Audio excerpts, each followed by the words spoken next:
Hi everyone, today I'm going to be talking to you about rebel groups and civil wars like the one that just ended in Libya. We're going to define civil war rather broadly as a violent contest between a government and a domestic opposition group. This means that we don't have to define war based on rebel goals, tactics, or third-party involvement. Despite not including goals as part of this definition, one of the things that we've come to realize is that there are 6 main reasons why rebels do fight these civil wars. And we can think of them on a continuum from on one side, seeking independence, secession, right, leaving the country, and on the other side, revolution, trying to capture the state and become the government. And so while these goals are not part of our definition, what we're going to come to see is that they do influence the processes here. So traditionally, when we think about civil war, we think about rebels forming way out in the periphery, in the mountains, in the jungles, in the forest, away from the capital, right? This is what happened, for example, in Vietnam. And the process is one in which the rebels move from that periphery to the capital slowly over a series of battles.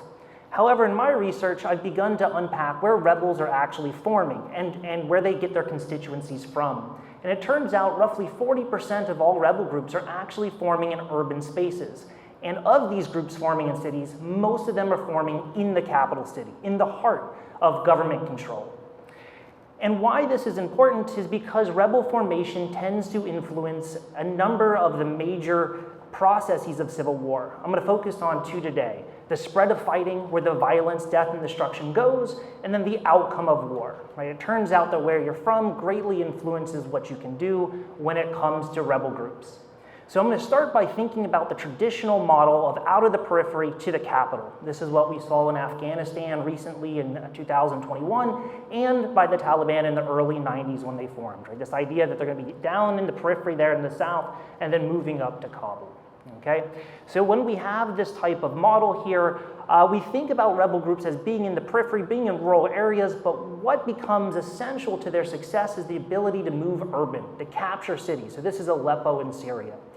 We think of cities as so important because they're economic and population hubs, right? These are resources for the rebels to fight. So they need to capture them to be able to launch themselves closer to the capital. However, roughly 80% of all rebels are much weaker than the government. And so it turns out that in space, rebel groups tend to cluster as they move towards cities. This is either because they're trying to support one another in taking down the regime, or because they're rivals, and they're trying to undermine each other to see who can capture the city first.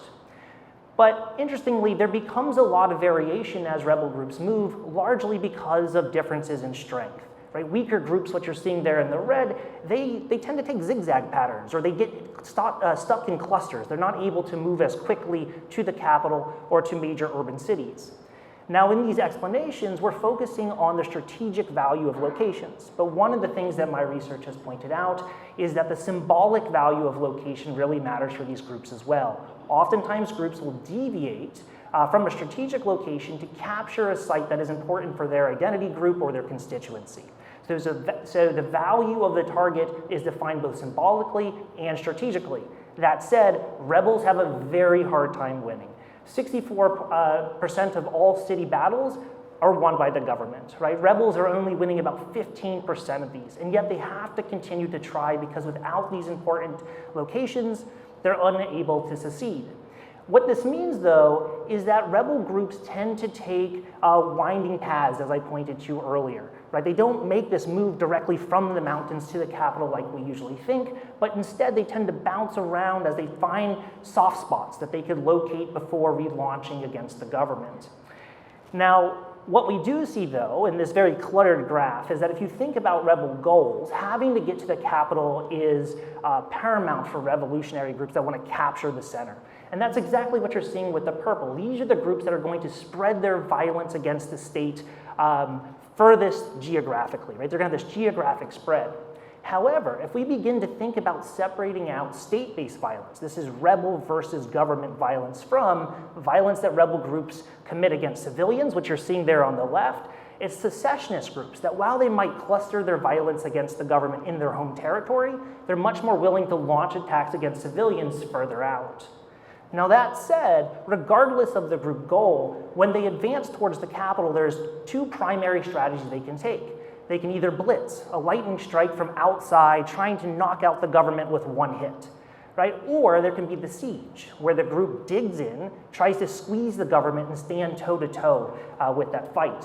Now, the interesting thing is that despite being able to choose different strategies, sieges, as you're seeing here on this coefficient plot, tend to be the strategy that are most successful by far, and yet rebels don't choose this strategy consistently.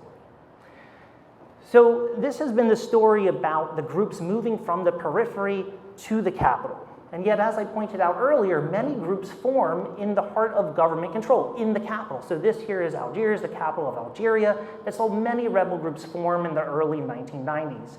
Now, while it might seem like a good idea to form right there where you're in the capital, right, it's a smaller space to go to, it turns out that this decision is really based on constituency, right? It's based on the type of rebel group you are. So it turns out the military factions, social interest groups like labor unions, and political parties are the ones that are forming in these urban centers. So these groups are quite different from the groups that we think about out in the periphery. They're already part of politics. They're just not being able to achieve victory nonviolently. Now, the other problem with forming in the capital, though, is it restricts the type of strategies you can use. If you're already there, you can't blitz. Maybe you pull out and try to come back in, like Al-Shabaab and Mogadishu, or maybe you have a neighborhood that you control, but you have to surround that neighborhood, which means it's quite difficult to achieve victory. But the one thing that these groups do succeed at is forcing post-conflict justice, because when you form in the capital, you really highlight the lack of legitimacy that the government has for the population. And so this is where my research leaves off, and I have a few more seconds here. There it is. All right, thank you.